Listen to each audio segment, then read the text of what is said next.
আল্লাহ সারা দুনিয়াতে যা কিছু আছে কিচ্ছু বাকি থাকবে না, সব ধ্বংস হয়ে যাবে। সুতরাং আল্লাহ পাক রব্বুল আলামিন আমাদেরকে বারবার সতর্ক করে বলেন যে তোমরা এই দুনিয়াতে আখিরাতকে সাজাও, আখিরাতকে গোছাও। কিন্তু আমরা তো দুনিয়াতে আসার পরে শুধু দুনিয়ার চাকচিক্য, দুনিয়ার রং ঢং এগুলো নিয়ে ব্যস্ত হয়ে গেছি। কথা বলেন ঠিক কিনা? উদাহরণটা কেমন করে দিব?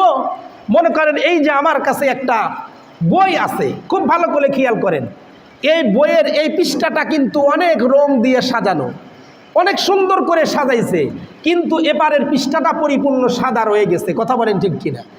ঠিক উদাহরণটা হলো এরকম, এটা হলো দুনিয়া আর এটা হলো আখিরাত।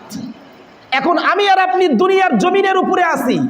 এ দুনিয়াতে আসার পরে এই পৃষ্ঠাটা যেরকম সাজানো গোছানো, আমি আর আপনি এই দুনিয়াকে সাজাইতেছি, গোছাইতেছি, রং দিতেছি, কত রকমের রং বেরঙ্গের ঘর বাড়ি সাজাইতেছি। দুনিয়ার চাকচিক্য তো আমি আর আপনি পরিপূর্ণ করে ফেলছি, কিন্তু এই দুনিয়ার চাকচিক্যর পাশাপাশি, দুনিয়াকে সাজানোর পাশাপাশি আখিরাতকেও আমি আর আপনি সাজাইতে পারছি? এ কথার উত্তর বলতে গেলে উত্তর আসবে না। তুলনামূলক কিছুই করি নাই, বরং আপনার আমার আখিরাতটা এরকম সাদা পড়ে রয়ে গেছে। অথচ আল্লাহ পাক রব্বুল আলামিন বলেন যে আখিরাতকে সাজাইবা কি দিয়া? এই আখিরাতকে সাজানোর জন্যই তোমাদেরকে দুনিয়াতে পাঠাইছি। আখিরাতকে কি দিয়া সাজাইবা? বলে দুনিয়ার ভিতরে ঈমান আনার পরে নামাজের মাধ্যমে তোমার আখিরাতকে সাজাও, যাকাতের মাধ্যমে আখিরাতকে সাজাও, রমজান মাসের মাধ্যমে আখিরাতকে সাজাও, জিকিরের মাধ্যমে আখিরাতকে সাজাও।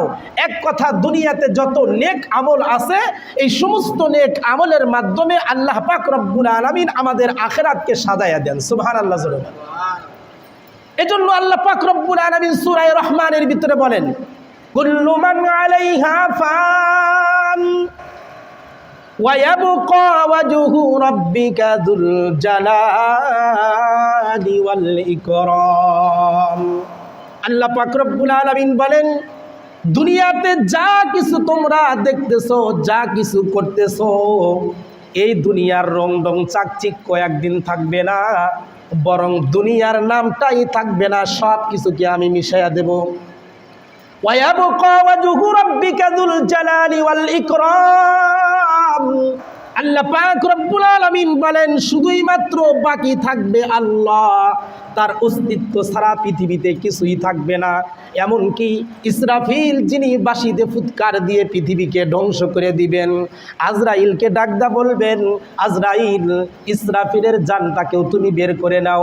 ইসরাফিল দুনিয়ার থেকে বিদায় নিয়ে চলে যাবে। আজরাইল তাকে ডাকতে বলবে, জিবরাইল ফেরেশতা, যে সমস্ত ফেরেশতাদের সর্দার ছিল তার জানটাকেও বের করে নাও। জিবরাইল ফেরেশতার জান কবজা করা হবে। এরপরে আল্লাহ পাক রব্বুল আলামিন আজরাইল আলাইহিস সালামকে ডাকদা বলবে, এবার মিকাইলের জানটাকে বের করে নাও। তার মানে আল্লাহ পাক রব্বুল আলামিন আর আজরাইল, এই দুইজনের মাঝখানে পৃথিবীর আর কিছুই বাকি নাই, শুধু আল্লাহ বেঁচে আছেন আর আজরাইল।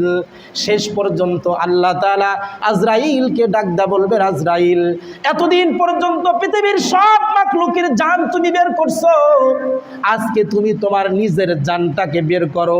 শেষ পর্যন্ত আজরাইল তার নিজের জান নিজেই বের করবে। এখন পৃথিবীতে মাখলুক বলতে কিছুই নাই, শুধু আল্লাহ পাক রব্বুল আলামিন বাকি রয়ে গেছে। সুবহানাল্লাহ বলেন। আল্লাহ তাআলা বলেন, কুল্লু মান আলাইহা ফান, পৃথিবীর সব কিছু ধ্বংস হয়ে যাবে। ওয়ায়াবকা, শুধুই মাত্র বাকি থাকবে ওয়াজহু রাব্বিকা যুল জালালি ওয়াল ইকরাম, আপনার আমার রবের অস্তিত্ব, আল্লাহ পাক রব্বুল আলামিনের অস্তিত্ব ঠিক থাকবে, আর বাকি সব কিছু ধ্বংস হয়ে যাবে। এজন্য আল্লাহ পাক রব্বুল আলামিন আমাদেরকে বারবার সতর্ক করে বলেন, দুনিয়ার মানুষ, দুনিয়াকে তোমরা সাজায়ও না, দুনিয়াকে তোমরা গোছায়ও না, বরং তোমাদেরকে দুনিয়াতে পাঠাইছি আখিরাত গোছানোর জন্য, আখিরাতকে সুন্দর করো। আল্লাহ তাআলা পবিত্র কোরআনের ভিতরে বলেন, ওয়ায়াবকা ওয়াজহু রাব্বিকা যুল জালালি ওয়াল ইকরাম, এমন একদিন আসবে যে আমি ছাড়া কিছুই বাকি থাকবে না। অর্থাৎ দুনিয়াটা হলো খুবই নগণ্য, দুনিয়াটা হলো একদম সবচাইতে কম দামি জিনিস, আখিরাত হলো সর্বোচ্চ দামি জিনিস। এজন্য তোমরা দুনিয়াকে ত্যাগ করো, আখিরাতকে সাজাও। এমন একদিন আসবে দুনিয়ায় যাদের জন্য তুমি সাজাইতেছো গোছাইতেছো ওই ব্যক্তিরাও তোমাকে একদিন তোমাকে চিনবে না। কথা বলেন ঠিক কিনা? আজকে যাদের জন্য দুনিয়া সাজাইতেছি, যেমন আপনার দাদার নাম আপনি বলতে পারেন কিন্তু আপনার পরদাদার নাম আপনি বলতে পারেন না, অথচ এই পরদাদাই একদিন আপনার জন্য এই দুনিয়া সাজানোর কাজে ব্যস্ত ছিল। সে আজকে চলে গেছে, এই দুনিয়ার মালিক আপনি হয়ে গেছেন। আপনি একদিন থাকবেন না, চলে যাবেন। আপনি যাদের জন্য সাজাইতেছেন তারা মালিক হবে, তারাও আপনাকে একদিন ওই রকম ভুলে যাবে। এজন্য মুসলমান ভাইরা আমার, আল্লাহ পাক রব্বুল আলামিন পবিত্র কুরআনুল কারীমের ভিতরে বলেন, ইন্না সলাতি ওয়া নুসুকি ওয়া মাহইয়ায়া ওয়া মামাতি লিল্লাহি রাব্বিল আলামিন। এ দুনিয়ার মানুষ তুমি বলো, আমার নামাজ, আমার কুরবানি, আমার হায়াত, আমার মৌত সব কিছু আল্লাহর জন্য। আল্লাহ তাআলা বলেন দুনিয়াতে যা করো সব আল্লাহর জন্য করো। দুনিয়াতে কোনো ব্যক্তির জন্য করলে এটার কোনো নাম হবে না, এটার কোনো নাম থাকবেই না, নিশানাই থাকবে না। কিন্তু তুমি আল্লাহর জন্য যেটা করবা এটা আল্লাহ পাক রব্বুল আলামিন বাকি রাখবেন, হাসরের মাঠে তোমাকে পরিপূর্ণ তার 10 গুণ দিয়ে দিবেন। সুবহানাল্লাহ। মান জা বিল হাসানাতি ফালাহু আশরু আমসালিহা।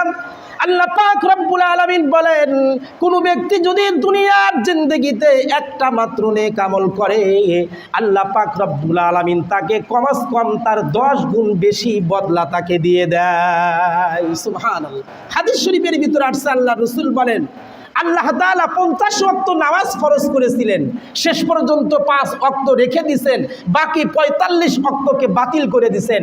কিন্তু আল্লাহ পাক রব্বুল আলামিনের কোরআনের ঘোষণা, একটা নেক আমল করলে 10 গুণ বেশি সওয়াব। আল্লাহ তাআলা বলেন কোন ব্যক্তি যদি 5 ওয়াক্ত নামাজ নিয়মিত পড়ে আমি তাকে 5 10 50 ওয়াক্ত নামাজের সওয়াব দান করে দেই। সুবহানাল্লাহ। মান জা বিল হাসানাতি ফালাহু আশরু আমসালিহা। আল্লাহ পাক রব্বুল আলামিন বলেন এক তো নামাজ পড়বা তো 10 ওয়াক্ত নামাজের সওয়াব দিয়ে দিব, 5 ওয়াক্ত পড়বা তো 50 ওয়াক্ত নামাজের সওয়াব আমি আল্লাহ তাআলা তোমাকে দিয়ে দিব। সুবহানাল্লাহ। এজন্য মুসলমান ভাইরা আমার, এ দুনিয়াতে আমিও থাকবো না, আপনিও থাকবেন না। এক সময় আপনার আমার নাম নিশানা বলতে কিছুই থাকবে না। আপনার ঘর থাকবে না, আপনার বাড়ি থাকবে না, আপনার ঘরের ভিতরে আসবাবপত্র যা কিছু আপনি বানাইছেন সৌন্দর্যের জন্য আপডেট হবে দুনিয়া। আপনার নাতিরা আসবে, আপনার সন্তানরা আসবে, তারা বলবে না না এইগুলো আর চলে না, ঘর থেকে বের করে দাও, এখন দুনিয়াটা আপডেট হয়েছে, এর চাইতে আরো সুন্দর কি আছে সেটা নিয়ে আসো। ঘরকে সুন্দর করে সাজাও, আপনার সাজানো গোছানো সব কিছুকে ঘর থেকে বের করে দিবে, তার মানে আপনার নাম নিশানাও দুনিয়াতে থাকবে না। এজন্য মুসলমান, মৃত্যু কিন্তু একদিন আসবেই। আল্লাহ পাক রব্বুল আলামিন পবিত্র কোরআনুল কারীমের ভিতরে বলেন, ও দুনিয়ার মানুষ, কাইফা তাকফুরুনা বিল্লাহি ওয়া কুনতুম আমওয়াতান ফাআহইয়াকুম সুম্মা ইউমীতুকুম সুম্মা ইউহয়ীকুম সুম্মা ইলাইহি তুরজাউন। আল্লাহ তাআলা বারবার দুনিয়ার মানুষকে ডাক দেয়া বলে, দুনিয়ার মানুষ তোমরা কি করে আমাকে ভুলে যাও, কি করে তোমরা আমাকে ভুলে গিয়ে তোমরা থাকো, অথচ তোমাদের নাম নিশানা এক সময় ছিল না। আমি তোমাদেরকে মৃত্যুর থেকে জিন্দা করেছি। বলেন তো দেখি, মৃত্যুর থেকে আল্লাহ তাআলা আপনাকে আমাকে জিন্দা করছেন কিনা? তাফসীরের কিতাবের ভিতরে আসছে মুরগি কিন্তু সর্বপ্রথম মৃত থাকে, অর্থাৎ ডিমটা কিন্তু মৃত, ডিমটা নড়তেও পারে না, চলতেও পারে না, মৃত একটা ডিমের ভিতর থেকে আল্লাহ তাআলা জীবিত মুরগিকে বের করেন। সুবহানাল্লাহ জোরে বলেন। আবার মৃত মুরগির থেকে, আবার জীবিত মুরগির থেকে আল্লাহ তাআলা মৃত ডিমকে বের করেন, সেখান থেকে আবার জীবিত বের করেন। কথা বলেন ঠিক কিনা? ঠিক ওই রকমভাবে আমি আর আপনি এক সময় মৃত ছিলাম, আমি আর আপনি এক সময় আমের ভিতরে, কাঁঠালের ভিতরে, বিভিন্ন বস্তুর ভিতরে ছিলাম। আল্লাহ পাক রব্বুল আলামিন সেখান থেকে একত্র করে মায়ের পেটের ভিতরে, রেহেমের ভিতরে আর বাপের পৃষ্ঠদেশের ভিতরে আপনাকে আমাকে একত্র করছে। শুক্রাণু আর ডিম্বাণু দুইটাকে আমাকে একত্র করে আপনাকে আমাকে মানুষের অস্তিত্ব দান করছে। আল্লাহ তাআলা বলেন কাইফা তাকফুরুন,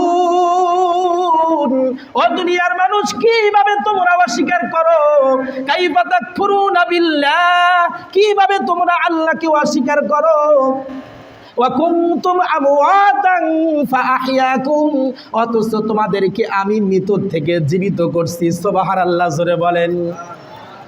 কাইফা তাকফুরুনা বিল্লাহি ওয়া কুনতুম আমওয়াতান ফাআহইয়াকুম, আল্লাহ তাআলা বলেন সুম্মা ইউমিতুকুম সুম্মা ইউহয়িকুম, এরপরে তোমাদের আবার মৃত্যু হবে, আবার তোমাদেরকে আমি হাসরের মাঠে আবার জাগ্রত করে জীবিত করব। সুবহানাল্লাহ। আল্লাহ তাআলা আমাদেরকে বারবার সতর্ক করেন, তোমরা কিছুই ছিলে না, মৃত ছিলে, সেখান থেকে জীবিত করলাম, আবার তোমাদের মৃত্যু হবে, এই মৃত্যুর থেকে আবার জীবিত করবেন কে? বলেন, কে জীবিত করবেন? এই বিশ্বাস কি আপনার আমার ভিতরে আছে? তাফসীরের কিতাবের ভিতরে মুফাসসিরগণ লিখেছেন, আল্লাহর এক বান্দা তার সন্তানকে ওসিয়ত করছে যে আমার মৃত্যুর পরে আগুন দিয়ে আমাকে পোড়াইয়া দিবা, আগুন দিয়া পোড়ায় আমার যে ছাই হবে, এই ছাইটাকে এক ভাগ বাতাসে উড়াইয়া দিবা, আর এক ভাগ পানিতে ভাসাইয়া দিবা, আর এক ভাগ মাটির সাথে মিশাইয়া দিবা। সন্তানটা ডাক দিয়ে বলে, বাবা এমন ওসিয়ত আপনি কেন করেন? বাবা ডাক দিয়ে বলে, সন্তান রে, উলামায়ে কেরামের জবান থেকে শুনেছি মৃত্যুর পরে নাকি আল্লাহ তাআলা আবার জীবিত করবেন। আর আল্লাহ তাআলা যদি সত্যি সত্যি আমাকে জীবিত করেন, আর আমার পুরা জিন্দেগির হিসাব যদি আল্লাহ আমার কাছ থেকে নেয়, তাহলে আমি আল্লাহর কাছে কেমনে হিসাব দিব? আমার পুরা জিন্দেগির হিসাবটা আমি আল্লাহর কাছে কেমনে দিব? আমাকে জাহান্নামের আগুনে পুড়তে হবে। এজন্য আল্লাহ যেন আমাকে আবার অস্তিত্ব দিতে না পারে, আমাকে জীবিত যেন করতে না পারে, আল্লাহর ভয়ে আমি তোমাদেরকে এই ওসিয়তটা করলাম, তোমরা আমাকে 3 ভাগে ভাগ করে এইগুলোর সাথে মিশায়া দিবা, যেন আল্লাহ আমাকে একত্র করতে না পারে। নাউজুবিল্লাহ, জোরে বলেন। আচ্ছা বলেন তো দেখি, আপনি যেভাবেই যার সাথেই মিশে যান, আল্লাহ তাআলা একত্র করতে পারেন কি পারেন না? মৃত্যুর পরে আল্লাহ তাআলা তার এই বান্দাকে আবার মাটি, পানি আর বাতাস থেকে একত্র করলেন। আল্লাহ তাআলা জিজ্ঞাসা করলেন, বান্দারে তুই কেন এই ওসিয়ত করছিলি? আল্লাহ তাআলা জানেন কি জানেন না? এরপরেও জিজ্ঞাসা করে ফেরেশতাদেরকে সাক্ষী রাখার জন্য, বলে আল্লাহ আমি তো ভালো করেই জানি মৃত্যুর পরে তুমি আবার জীবিত করবা, সুম্মা ইউমিতুকুম সুম্মা ইউহয়িকুম সুম্মা ইলাইহি তুরজাউন, আমি ভালো করেই জানি তুমি আবার আমাকে উঠাইবা। এই জন্য সন্তানদেরকে ওসিয়ত করছিলাম রব্বুল আলামিন শুধুই মাত্র আপনার ভয়ে, কারণ দুনিয়াতে যা অপরাধ করেছি গো মালিক, আপনি যদি আমাকে পাকড়াও করেন জাহান্নাম ছাড়া কোনো উপায় নাই, জাহান্নাম থেকে বাঁচার জন্য সন্তানদেরকে এমন ওসিয়ত করছিলাম। আল্লাহ তাআলা বলে, ও বান্দা তুই তো ভালো করেই জানিস আমি সব কিছুর থেকে তোমাকে একত্র করতে পারি, সুতরাং তোমার ভিতরে যেহেতু আমার ভয় ছিল, আমি ফেরেশতাদেরকে সাক্ষী রেখে বললাম তোমার জিন্দেগির গুনাহ মাফ করে আমি তোমাকে জান্নাত দান করে দিলাম। শুধুই মাত্র আল্লাহর ভয়ের কারণে আল্লাহ পাক রব্বুল আলামিন পিছনের গুনাহকে মাফ করে জান্নাতের মালিক বানায় দিয়েছেন। সুবহানাল্লাহ। এজন্য দুনিয়াতে আল্লাহ পাক রব্বুল আলামিন কোরআনে হাকিমের ভিতরে আমাদেরকে বলেন, ও দুনিয়ার মানুষ, দুনিয়ার রং তামাশা, দুনিয়ার চাকচিক্য দেখে আমাকে ভুলে যেও না, আমাকে তোমরা স্মরণ করো। দেখো কত সুন্দর আসমান তোমাদের জন্য বানাইছি, অথচ পুরা আসমানের একটা খুঁটি নাই, খুঁটিবিহীন আসমান আমি তোমাদের জন্য দাঁড় করায় রাখছি, এটা পারেন কে? আবার কত সুন্দর জমিন তোমাদের জন্য বিছায়া রাখছি, তুমি ঘর তৈরি করছো, বাড়ি তৈরি করছো, তোমার বাড়ির চতুর্পাশে আঙিনা রয়ে গেছে, সেই আঙিনার ভিতরে তুমি একই জমিনের ভিতরে, একই মাটির ভিতরে বিভিন্ন রকমের গাছ লাগাইছো।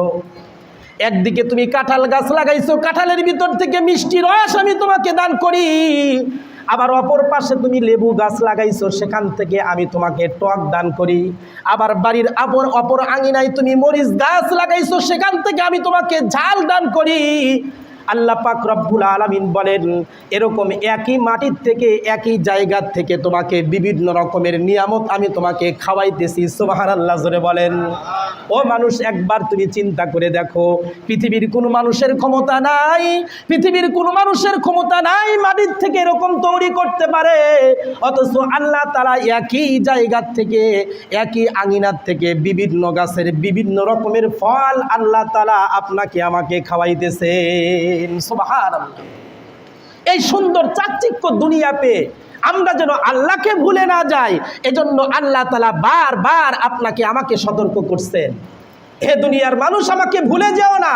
এক সময় তুমি ছিলে না, আবার তোমাকে দুনিয়ার থেকে নিয়ে আসবো, তুমি থাকবে না, তোমার নাম নিশানাও থাকবে না, তোমার সন্তান তোমাকে ভুলে যাবে, তোমার নাতি তোমাকে ভুলে যাবে, তোমার স্ত্রীও তোমাকে ভুলে যাবে। ইয়াউমা ইয়াফিরুল মারউ মিন আখিহি ওয়া উম্মিহি ওয়া আবিহি ওয়া সাহিবাতিহি ওয়া বানিহি লিকুল্লি ইমরিইন মিনহুম ইয়াউমা ইদিন শাআনুন ইউগনি। আল্লাহ পাক রব্বুল আলামিন বলেন, এমন একটা সময় আসবে, এমন একটা দিন আসবে, যেই দিনের ভিতরে, যেই সময়ের ভিতরে নিজের সন্তানকে নিজের মা বাবা অস্বীকার করবে, নিজের স্বামী নিজের স্ত্রীকে, নিজের স্ত্রী নিজের স্বামীকে অস্বীকার করবে, সন্তান ও মা বাবাকে অস্বীকার করবে, ভাই ভাইকে অস্বীকার করবে, বন্ধু বন্ধুকে অস্বীকার করবে। এমন তিনটা মুহূর্ত মৃত্যুর পরে আসবে।